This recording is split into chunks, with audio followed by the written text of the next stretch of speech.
Shkodra konsiderohet ndër qendrat më të rëndësishme të publicistikës shqiptare, duke dalluar për traditën e pasur të periodikëve që botoheshin në qytet, fal angazhimit të intelektualëve, shkrimtarëve dhe personaliteteve të njohura të kohës. Qyteti ka nxjerrë ndër vite një numër të konsiderueshëm gazetash dhe revistash që kanë luajtur rol të rëndësishëm në jetën kulturore, shoqërore dhe kombëtare të vendit. Nga periodikët që botoheshin në Shkodër, mund veçojmë nismat personale të Dom Nocniks, që është një ndër gazetarët e shumë të kohës, apo të Cuk Simonit, të vëllezërve Pipa. Por, krahas kësaj, periodik kanë pas edhe shoqëni të ndryshme, të cilët ekzistonin në qytet, nga të cilat mund përmendim shoqënia Vllaznia, të cilët kishin si revistë kryesore Agimin. Realiteti i sotëm paraqitet krejt ndryshe sipas studiuesit. Fatkeqësisht në ditë të sotshme kjo botë, kjo dritare përmes cilës shihej qyteti,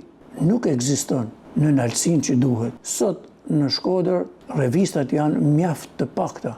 Një qytet që boton, në fundit është një qytet që jeton. Edhe pse teknologjia dhe mediat online kanë ndryshuar mënyrën e informimit, studiuesit vlerësojnë se ruajtja e traditës së publicistikës edhe nxitja e botimeve cilësore mbeten të rëndësishme për jetën kulturore dhe intelektuale të qytetit.